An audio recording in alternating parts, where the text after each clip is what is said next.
रमन सिंह के 180 महीने के कामकाज बनाम भूपेश बघेल सरकार के 18 महीने के कामकाज की तुलना करते हुए आज कांग्रेस पार्टी ने एक प्रेस कॉन्फ्रेंस की। रायपुर के राजीव भवन में मंत्री रविंद्र चौबे और मोहम्मद अकबर ने संयुक्त प्रेस कॉन्फ्रेंस करते हुए बताया कि 15 साल की नाकामी के नायक का धारावाहिक बयान चल रहा है। उनकी कुंभकर्णी नींद अब खुली है। वे हमारे मुख्यमंत्री से पूछ रहे हैं कि ब्लूप्रिंट क्या है, कहां है, जबकि उनके 15 साल के घोटालों और भ्रष्टाचार का ब्लैक प्रिंट हमारे पास है। दोनों मंत्रियों ने भाजपा सरकार के दौरान हुए भ्रष्टाचार और बड़ी घटनाओं का जिक्र करते हुए रमन सिंह पर कई आरोप लगाए। जीरम कांड, सारकेगुड़ा कांड, झालियामारी दुष्कर्म, मीना खलको रेप और मर्डर केस, अंतागढ़ टेप कांड, नसबंदी, अकफोड़वा गर्भाशय कांड, किसानों की आत्महत्या के अलावा डीएमएफ घोटाले का जिक्र करते हुए उन्होंने रमन सिंह को उनके कार्यकाल की याद दिलाई।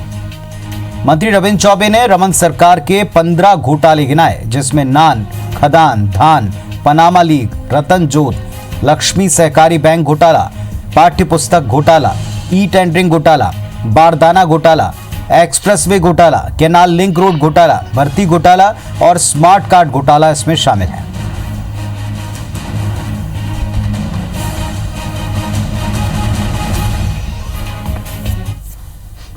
आदरणीय मुख्यमंत्री जी से पूछ रहे हैं कि ब्लूप्रिंट कहां है। 15 साल के भ्रष्टतम कुशासन के काले कारनामे, काली करतूत, काली कारगुजारियां, काली कमाई का गोरख धंधा, ये ब्लैक प्रिंट है। कांग्रेस की सरकार को 1.5 साल हुआ है, 3 महीने तो पूरा बंद भी नहीं कर दिया। 15.5 साल में जो वायदा पूरा नहीं कर पाए वो 15 महीने की सरकार को कहते हैं कि कितने वायदे पूरे किए। वायदों के बारे में बताओ। तो रमन सिंह को उनके कार्यकाल की याद दिलाते हुए कई घोटालों का जिक्र किया है। हमारे साथ में संजय श्रीवास्तव जी, प्रवक्ता भारतीय जनता पार्टी, जुड़ गए। संजय जी, आज कांग्रेस पार्टी ने एक प्रेस कॉन्फ्रेंस की और इसमें 2 मंत्री सामने आए। उन्होंने पिछले 15 साल में कई घोटालों का जिक्र करते हुए कहा है कि पूर्व सीएम रमन सिंह की नींद जरा देर से खुली।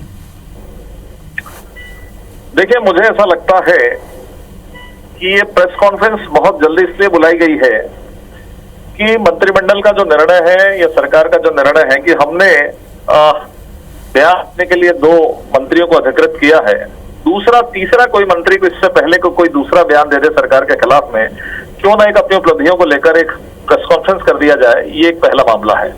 दूसरा विषय ये है कि क्या इस सरकार से मेरा सवाल है कि सरकार अपने 5 साल के कार्यकाल में क्या केवल डॉक्टर रमन सिंह के कार्यकाल पर ही उंगली उठाती रहेगी या प्रदेश के हितों के लिए कुछ काम भी करेगी। एक बड़े बहुमत का, एक बड़े जनमत की बात तो करते हैं ये कि इनको 69 सीटें मिली, 68 सीटें मिली, लेकिन क्या केवल ये बयानबाजी करने के लिए सरकार है या पुरानी सरकारों के ऊपर में आरोप लगाने में ही इनका पूरा दिन बीत जाएगा। ये तो स्पष्ट रूप से हिंदुस्तान में कहा जाता है कि जो लोग काम नहीं करते हैं वो दूसरों पर सवाल खड़ा करते हैं, और आज यही स्थिति कांग्रेस की सरकार के सामने दिखाई दे रही है। आरपी सिंह साहब भी जुड़ गए कांग्रेस पार्टी की तरफ से। सिंह साहब, सरकार को काम करना चाहिए, सत्ता पक्ष को काम करना चाहिए, ना कि पिछली सरकार के घोटाले गिनाना चाहिए। आरपी सिंह साहब का संपर्क हमसे कट गया। चलिए, वो कुछ ही देर में हमसे जुड़ेंगे संजय जी, लेकिन एक और सवाल। जब पिछली सरकार के वक्त किए गए कामों के बारे में कांग्रेस पार्टी बात कर रही थी तो उन्होंने ये भी कहा कि पूर्व सीएम रमन सिंह जरा देर से जागे। वो मास्टर प्लान पूछते हैं विकास का, वो वर्कआउट प्लान पूछते हैं, लेकिन हम तो काफी आगे बढ़ गए हैं। देखिए, ऐसा है पुनीत जी, डॉक्टर रमन सिंह वो शख्सियत है जिन्होंने 15 वर्षों तक इस प्रदेश की सेवा की है, और डॉक्टर रमन सिंह तो एक अंगड़ाई बस लेते हैं तो सरकार की चौकन्नी हो जाती है, सरकार खड़ी हो जाती है, सरकार में हड़कंप मच जाता है। आखिर विपक्ष के नाते यदि सवाल विपक्ष नहीं करेगा तो कौन करेगा। ये ठीक है कि कांग्रेस के अंदर में ही इतनी खेमेबाजी है कि कांग्रेस के नेता ही अब इस सरकार पर सवाल खड़ा कर रहे हैं, चाहे वो निगम मंडल की नियुक्ति का मामला हो, चाहे फिर टीएस बाबा का हो, चाहे कोरोना संक्रमण के मामले हो।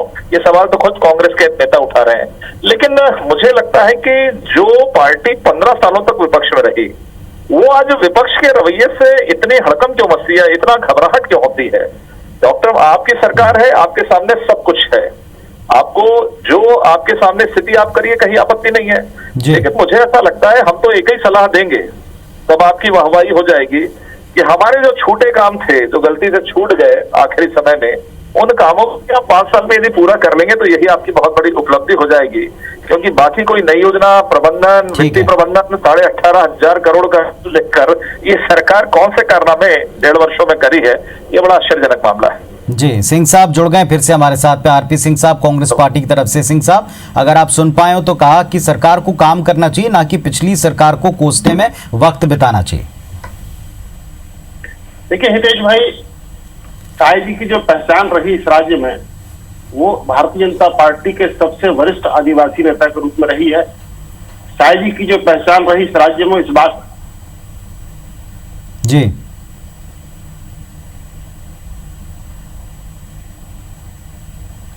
सिंह साहब सुन पा रहे हैं मुझे?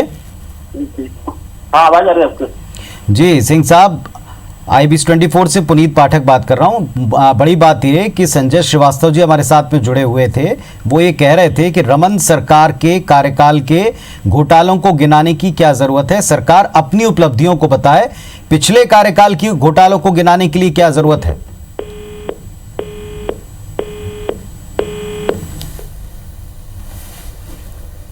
लगता है हमारा संपर्क कट गया है दोनों संवाददाताओं से।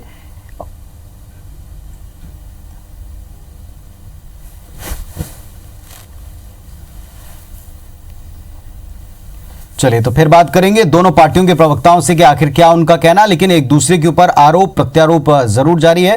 कांग्रेस पार्टी ने आज एक बड़ी प्रेस कॉन्फ्रेंस की। बड़ी बात यह कि दोनों मंत्री सामने आए हैं और ये गिनाया उन्होंने कि पूर्व सरकार के कितने घोटाले, कितनी गड़बड़ियां शामिल रही हैं और जिनको लेकर के आज सरकार ने बात की है।